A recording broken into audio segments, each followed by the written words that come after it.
It's a great privilege to be here in this this beautiful and really historic setting to talk to you.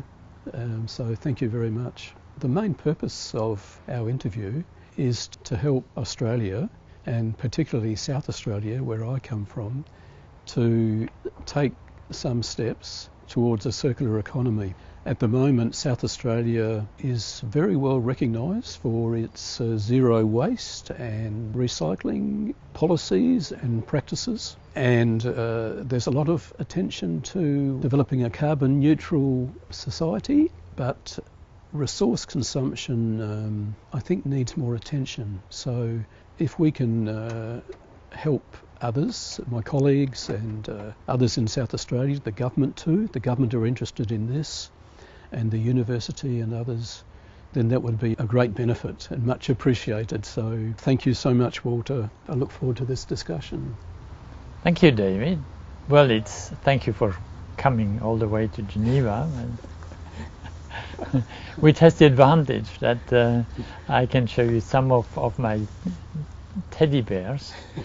Because actually I've been walking the talk of circular economy without knowing in the beginning most of my life. First of lack of money, and then a mixture of curiosity, and after my research report in 1976, then really to get figures and knowledge.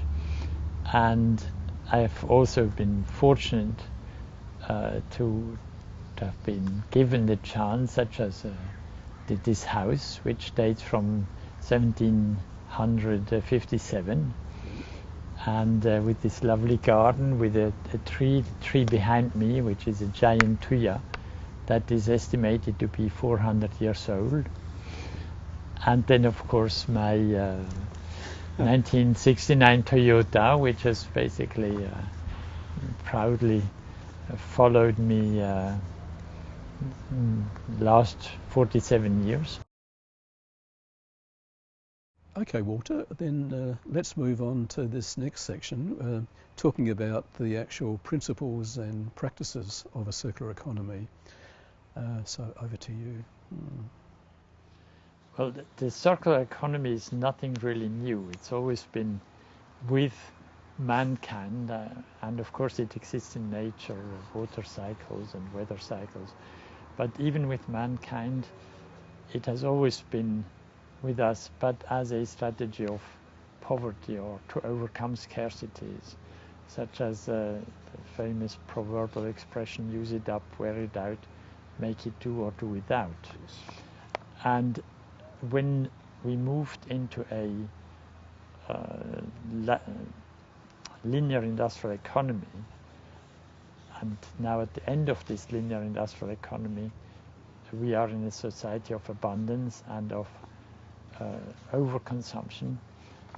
So Asia is probably a place where many countries are still repairs and reuse is absolutely necessary, because people don't have the money to buy new things all the time. That's right. But the circular economy is quiet, it's low-key, it's local. The actors are near their clients, so that's why many people are not aware of it. Whereas the linear industrial economy is very loud, it's omnipresent with publicity, with trucks on the road, container ships and ports. The problem if you want to promote the circular economy is that it's difficult to, there is no show-off pieces like you go to a football stadium and you have all the publicity for drinks and for smokes and all that, which is the linear economy, which needs it because the producers and users are worlds apart geographically. So to come back to the circular economy, it's very important to realize it consists of two loops which are very different in nature.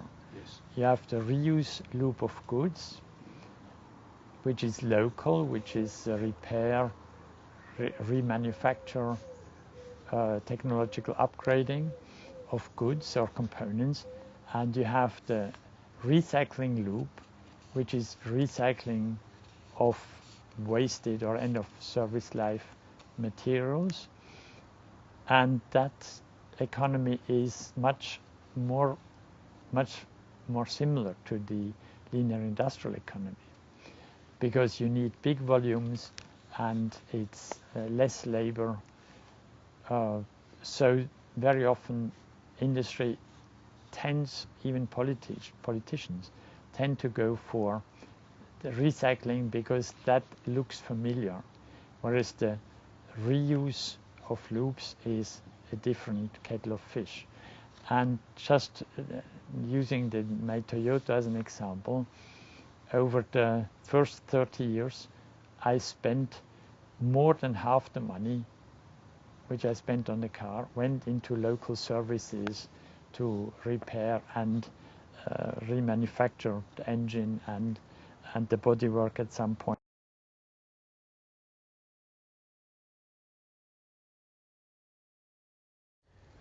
Well, Walter, shall we move on to this next section, talking about the human factor? People shifting from consumers to users and customers, and from ownership to stewardship, from fashion to function, but also the importance of human capital and skills and education. So over to you, please. Thank you, David.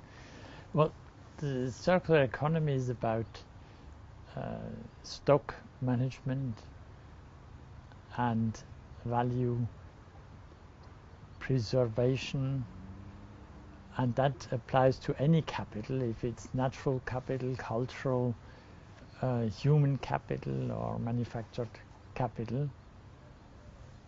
And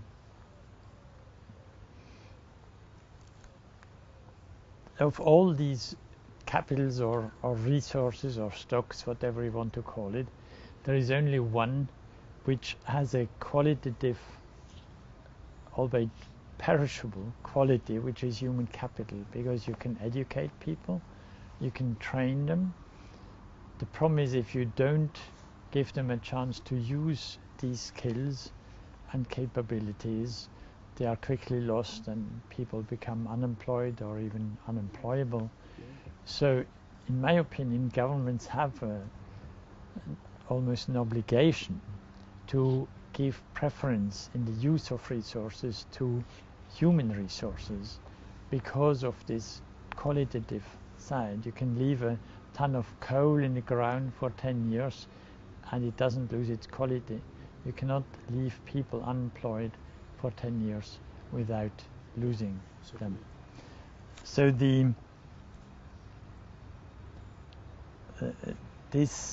I think politicians have to realize that not all resources in that sense are equal.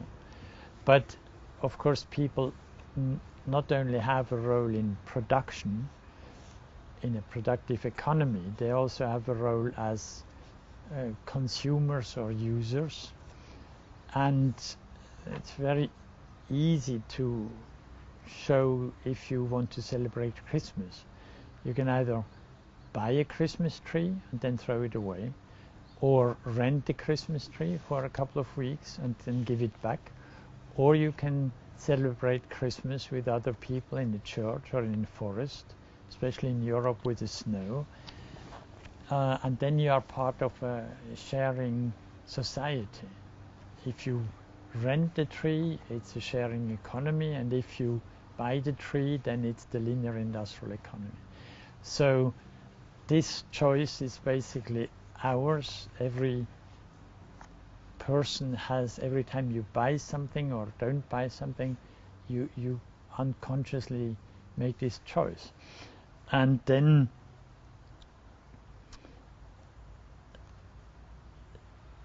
by doing this, you either promote the linear industrial economy or the circular economy by having a car repaired, or by buying a new car instead, or by renting cars, car sharing, communities. In all these cases, you have the same mobility, the same car need, but you make a choice in which economy you want to be active. There is one watch manufacturer in Switzerland that is using this thing in his publicity by saying that you may use our watches, but you never actually own it, because you merely look after it for your children, for the coming generation, to say this is a long-lasting product, that if you buy it, you should be aware that you have to pass it on to your children. Other manufacturers produce goods with a lifelong warranty. For example, these ballpoints which I use come from a Swiss manufacturer, Carandache, and they have a lifelong warranty. So if something goes wrong with them, I can go into any shop and they will repair it for free and give it back to me. So there is at least 50 products, from clothing to lighters and ballpoints, that have lifelong warranties, but we are not aware of it, because when we buy something, we don't ask, do you have the same product with a lifelong warranty? And again, you don't throw away something which has a warranty, which has a guarantee. And so therefore, by buying things with a lifelong guarantee, you promote the circular economy, you promote waste prevention, zero waste. Renting, leasing and sharing are strategies where you buy the utility, the function, rather than the good. This is very common with business-to-business markets, building machines, computers, vehicles, but it's much less common with customers. I think mostly individuals, because they are not aware of it. But of course, a lot of people rent apartments, a lot of people rent cars when they travel, so it does exist. But it could be much more promoted by the framework conditions, by the way that politicians tell people what to do. Walter, the problem is that goods are very cheap these days in Australia. There's a lot of imported products from China, for instance. Australia export the raw materials to China, and then they come back as manufactured goods from China, and are very cheap. Well, actually, China has had a law for the last 10 years on a circular economy. So they are going that way. And the other aspect that's often neglected is that in a performance economy, selling goods and services, the manufacturer has to internalize all the costs involved in using the product, whereas the linear industrial economy externalizes the costs to the community. And so therefore there is a big difference for the cost to society if you buy a good or if you buy the services. But the way that in the performance economy manufacturers or economic actors still make more profit is really exploiting sufficiency and efficiency and waste prevention. If you have to pay for the waste you produce and the risks you produce, then you have a very strong financial interest in preventing these costs. And so that's why the performance economy is basically a more sustainable type of economy. But it is coming towards us even against our knowledge. We are not aware of it, because with the, for example, advance of the Internet of Things, automatically all the actors working in an economy, in an Internet of Things, are selling services. That you cannot buy goods in the Industry 4 or Internet of Things. So the general trend in technologies and society is going towards performance economy, and you pay for performance. Yes. But again, it's a low-key, silent evolution that we are not necessarily aware of. Yes. I think, as you said, the costs need to be made more visible. The externalities need to be made more visible. Perhaps the most striking example of pay performance is now some pharmaceutical companies that produce very expensive cancer drugs, and they no longer sell those, but they give it to you and you pay for performance. So if the drug has no positive impact, you don't have to pay for it. And this is again the manufacturer accepting the responsibility that he is not in charge, like in the linear industrial economy, in charge of production, but he is responsible for producing positive results in the utilization of the product. And I think that trend may become more general even for things such as drugs that we didn't even think about. I think that trend will become more reinforced by corporate social responsibility, because this is part of their corporate responsibility, their corporate stewardship of what they produce. Yes, but which is a long way from the traditional linear industrial economy. Okay, thank you, Walter. Thank you.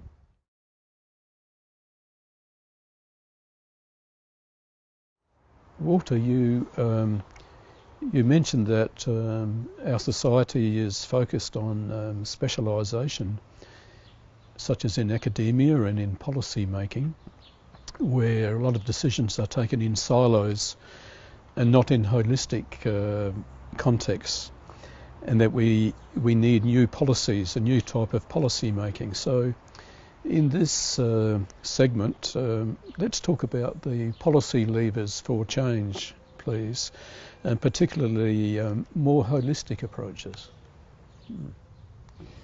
Yes, but the holistic approaches are, for example, lighthouses, which have done more for the safety of shipping than any technical improvement of ships. But nobody's in charge of shipping safety. People are in charge of building ships or of regulating ships or traffic. So nobody's in charge of system solutions. That's one of the big problems. And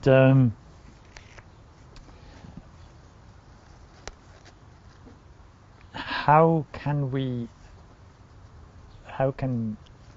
change the framework conditions or the convince the policymakers to break out of the silos?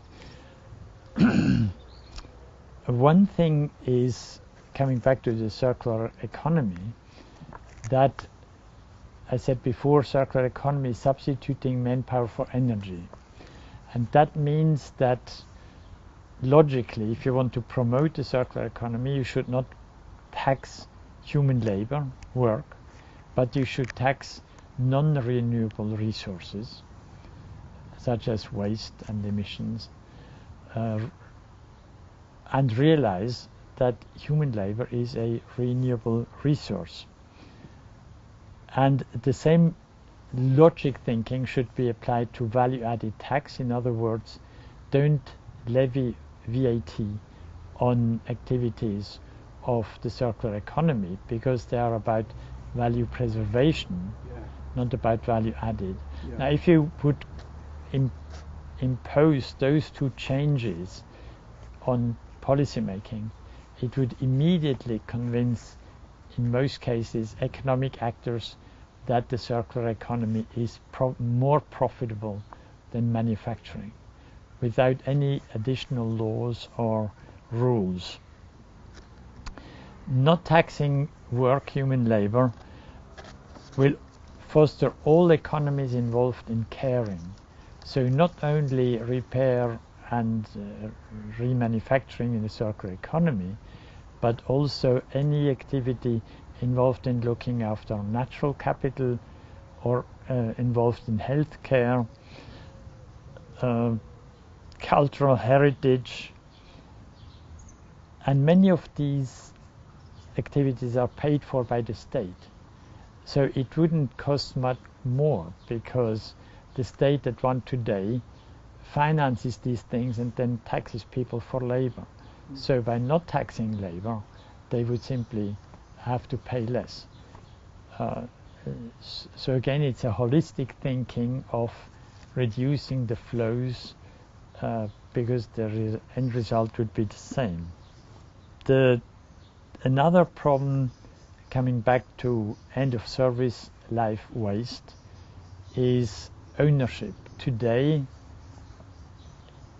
the logic of the linear industrial economy is you buy something, and when you buy it, you become the owner and you're liable for it. But you have the absolute decision. So if you want to get rid of it, you can ask somebody to recycle it. Even a new car, if you as an owner want to get rid of it, the scrap merchant is not allowed to say, but hey, I can make a much bigger profit by reselling this car, because there's nothing wrong with it. He has to recycle it because the owner has decided to get rid of it. And so the policymakers should realize that there is what today is considered the point of waste. This decision, if it's waste or a product, should be left to the waste managers. And waste managers, in the sense of a circular economy of value preservation and stock management, should be allowed, for example, to dismantle cars and then sell the ball bearings, roller bearings back to the manufacturer, who, we talked to some of them, would be happy to remanufacture these bearings, because normally they are used maybe for 70–80% and could easily be remanufactured. But there is no link today, commercial link, to get the used components back to the original equipment manufacturer. So there is something that policymakers could do, but they should first make sure that in law the waste manager is allowed to become a profitable resource manager and component remanufacturer, so that once somebody abandons a product, an object, then he also abandons the decision on what will happen to it. Okay. This happens with antiques, because the slogan of antique dealers, we buy junk and we sell antiques, is exactly an example of how this could function. Okay. Walter, you've mentioned waste management, and circular economy is seen by many as related just to waste management, but in government policy making, how can it be integrated with other government policies such as job creation or low carbon emissions, because governments and government departments often work in silos, and if there's any way that the circular economy can be not just seen as an environmental policy, but as a much broader, encompassing policy, a bit like the way the European Commission has gone. So can you comment on that, please, Walter? Yeah, the circular economy is at the same time creating jobs, reducing resource consumption, reducing waste volumes, promoting local SMEs, small and medium-sized enterprises. So the best lever that the government has is through research. And there are basically two research options. One is improving the reuse of goods, repair, remanufacturing, technological upgrading. But the other one, and that has been neglected so far largely, is reusing atoms. Because today in recycling you have secondary materials with not the purity of new materials, and so you always have a disadvantage. If we want to really come to a zero waste society, we have to recycle atoms, not secondary materials. So that means we need technologies to de-alloy, to de-laminate, to de-vulcanize, decode, anything you want. It's only if we can recycle atoms, pure atoms, that have the same quality as new virgin resources, that the recycled ones will be competitive. But another very important aspect is that today the knowledge and know-how of the circular economy is in small and medium-sized enterprises and with the fleet managers who are selling goods and services. So we need to shift to transfer this knowledge into academia, into vocational training, transfer it into classroom and boardrooms. And this, I think, is a major task that only governments probably can tackle to speed up. It's only if SMEs can employ young people coming from universities that are already familiar with the chances and risks of the circular economy, that a very quick change, I think, will happen in the economy. Yes, I think there's a role there for the governments, but also for the universities and working together. So, and then another minor point is closing the liability loop.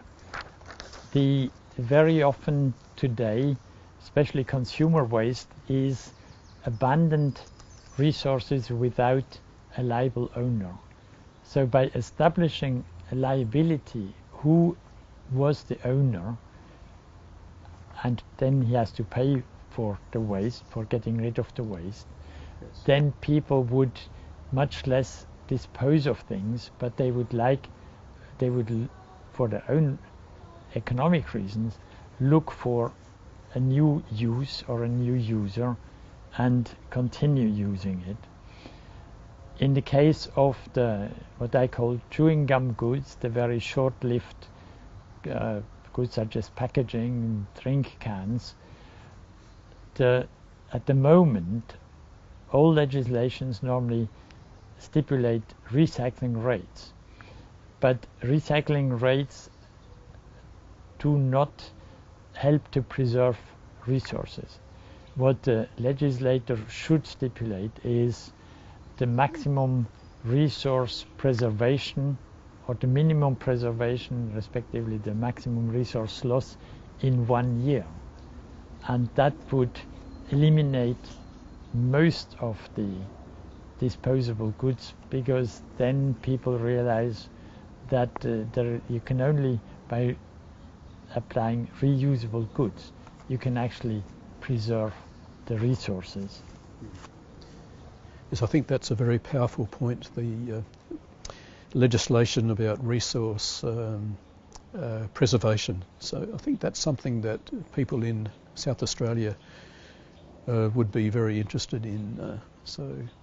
But to justify for policymakers or politicians to justify such a radical change in the economy, I think it's very important to realize this circular economy has its objective to decouple well-being and welfare from resource consumption. And therefore, this vision, the circular economy as a vision, needs to be clearly developed and communicated by politicians. And this can best be done by first defining what the circular economy, an ideal circular economy would be, and then backcasting from there to the present, because then you can show the way forward, you can show why these new framework conditions make sense. So thank you, Walter. I think that's exceedingly valuable. So did you want to say any more? Yes, I'm looking at my notes because there are some details that are very important. And one of these details is that today the central notion of economic value in the economy is the exchange value, which is the notion of the linear industrial economy. The central notion of economic value in the circular economy is the utilization value or use value or replacement value. And especially in liability cases, depreciated value is no longer serving the purpose. We need legislation to stipulate that if you destroy the property of somebody else, then you have to replace this with a similar product, a similar object. If you think of my car, if a car that's more than 7 years old is a zero value object, so if somebody drives into it, he can legally refuse to pay for the damage because the car has been fully depreciated.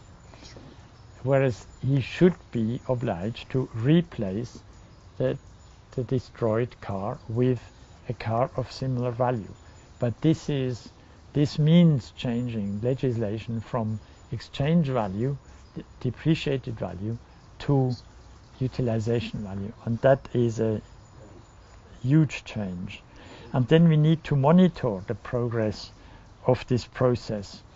And this can best be done with absolute decoupling indicators.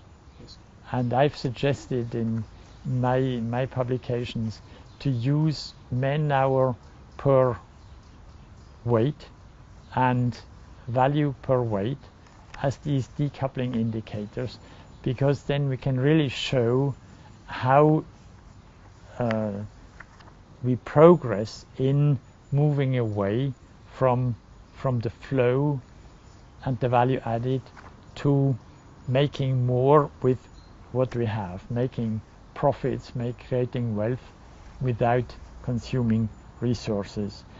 And of course, to come back to the other basics of the circular economy, if we talk about stock management and value preservation, we basically talk about the quantity and quality of stock, which means, again, we need statistics on the quality and the quantity of the stocks.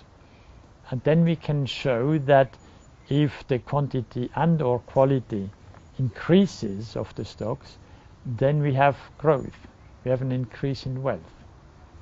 But today we almost in no case, neither for natural nor manufactured capital, not even probably for new human capital, we have statistics on quality and quantity of the stock. Yes. So again, this is an absolute must. We have to be able to show where we are going and that we are making progress. Yes, via the indicators and measures. So thank you, Walter. There's a lot for governments and others in Australia to consider there. Very valuable. Thank you.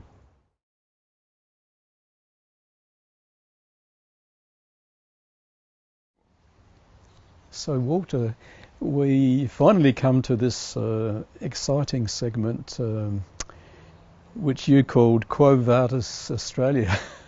And I like that. And you said it's a chance to break out of the silos, learn from the past, and open up visions of the future. So I think this is about visions for South Australia, Australia, but not just for us, but for in our region. And because Australia is very strategically placed within the fast developing societies of Asia, Southeast Asia, Pacific. So if we could discuss that, would be very welcome. Thank you. Well, Australia, like Canada, is basically a mining economy, and the circular economy will obviously influence the consumption of resources, and the bigger the success of the circular economy, the less the sales of virgin resources could be. So therefore I think the circular economy and the performance economy are very important topics for Australia. But maybe one of the mistakes we have made in the past is that in the logic of the linear industrial economy, we have always looked for bigger applications and bigger solutions than may be necessary. But in the future, if the performance economy, where economic actors retain the ownership of the materials, of the goods and the embodied materials, they basically create their own stock of strategic materials. And so that will also almost create a dual market. On one side you have the virgin materials, but on the other side you have people like Rolls-Royce that have their own resources, and they will need much less resources, virgin resources. And so again, where are the chances for Australia to, in the circular economy? And if we look at stock management, exploiting existing stock, Australia has a lot of land, and which may not be arable at the moment, but there is one trend that is the plants that are salt tolerant, and Netherlands are leading in this, because if we can develop salt tolerant plants, then we can actually use seawater for irrigation, and that would open up completely new areas of agriculture in desert areas, not only in Australia. But the advantage of these things is that probably it will be patented technologies, so you can make income from licenses instead of making income from sales of raw materials.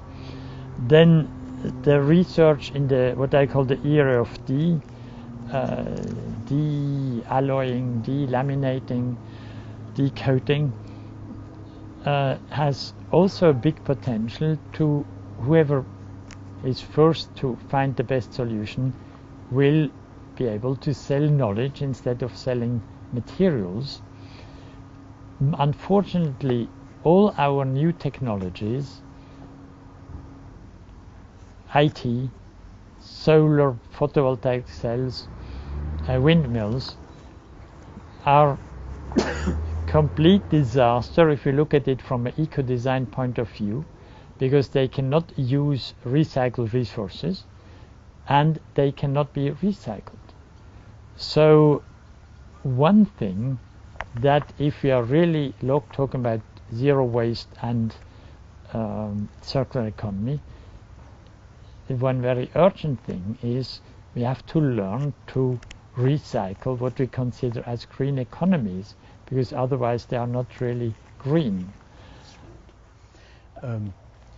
In that respect, Walter, for example, solar panels are sold to customers and put on their roofs, and of course they deteriorate, and we talked about the idea of providing solar services and that kind of introducing the pay for performance with regard to solar rather than selling the goods. Do you have any comment on that?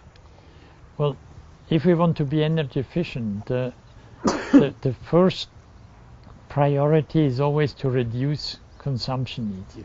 So use LED lights, for example, instead of other lights. And then the second point is to produce the electricity in a green way.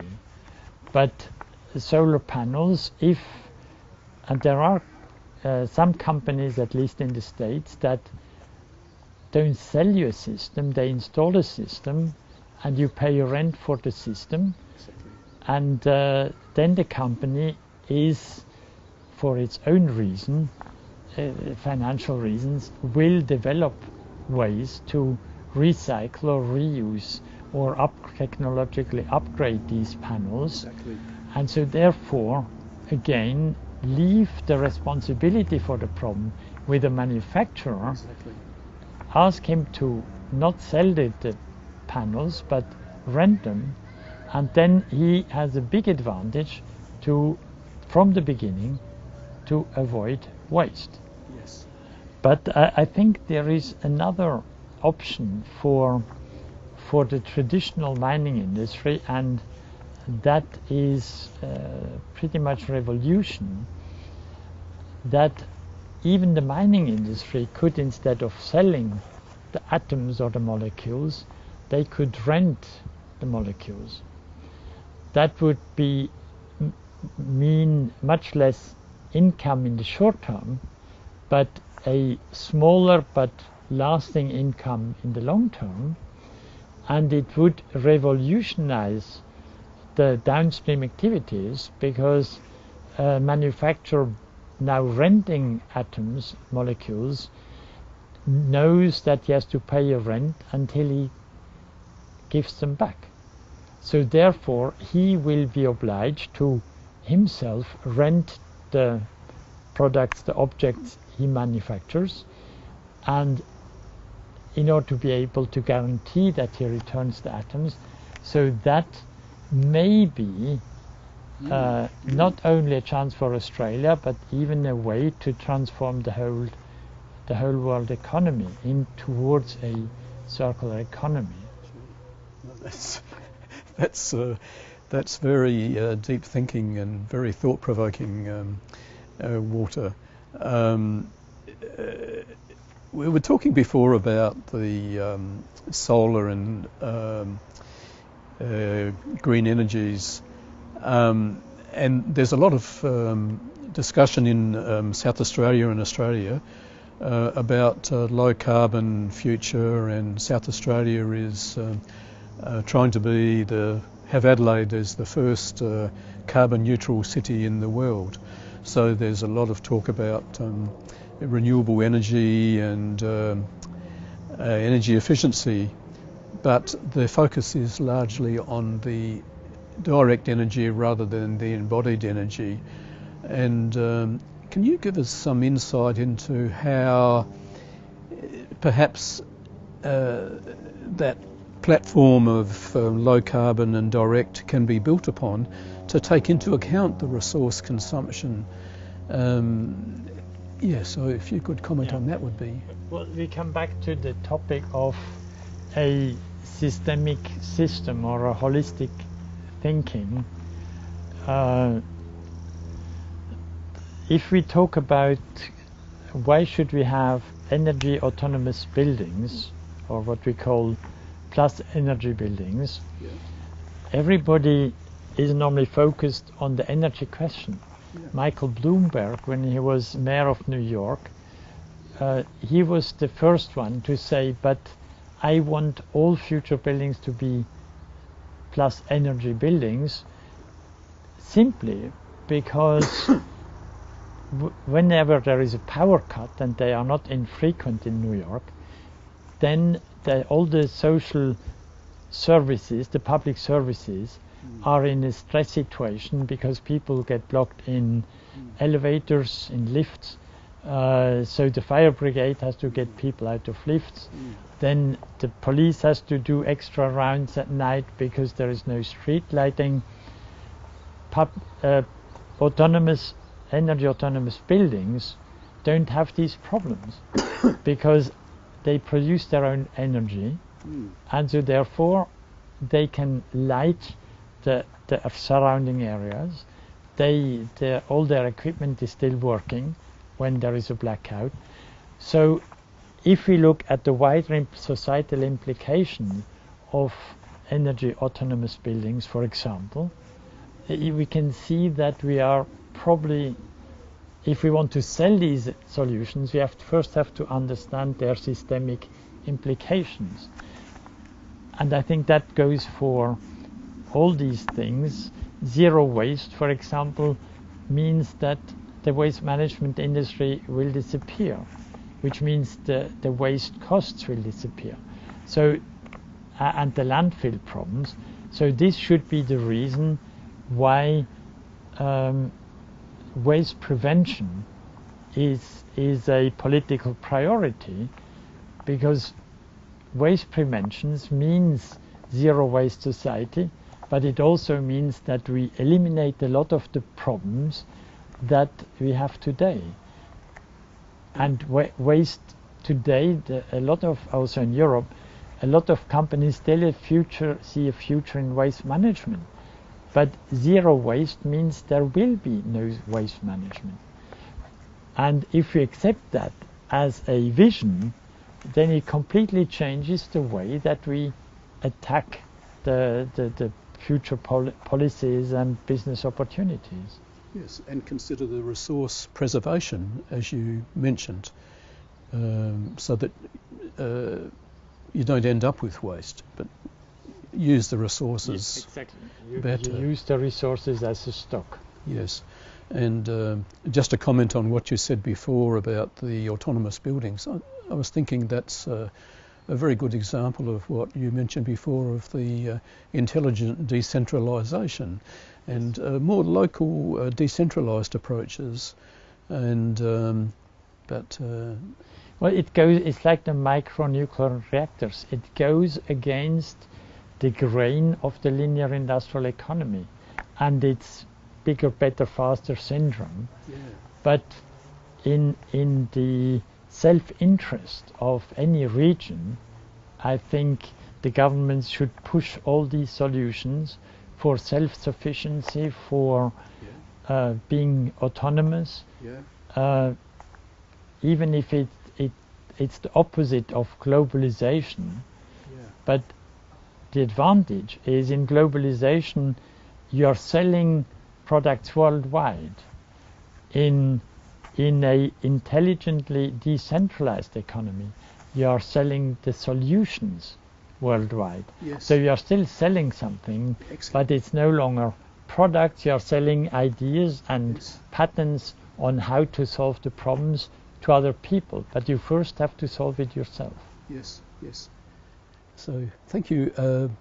The vision we were talking about for Australia, because of our strategic location in Asia, that if Australia is able to embrace and test a lot of these ideas and practices, then there's Australia has an opportunity to export the knowledge, not the products but the knowledge and services to Asia and China, and be a testing ground for some new approaches. So I think that's could be a strong It vision. also means that academia, the universities, the research side will develop and will attract young people, will create jobs, and become an industry in itself.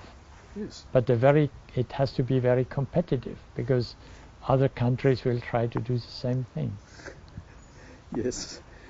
Well, I think that's a very exciting vision, Walter. So yes, thank you so much. And I think on behalf of my colleagues in Australia too, would like to thank you so much. And we hope to use this as a platform for further cooperation. Well, it's been a great pleasure, and thank you for coming, and good luck. Pleasure. Thank All you. the best. Thank you. Thank you, David.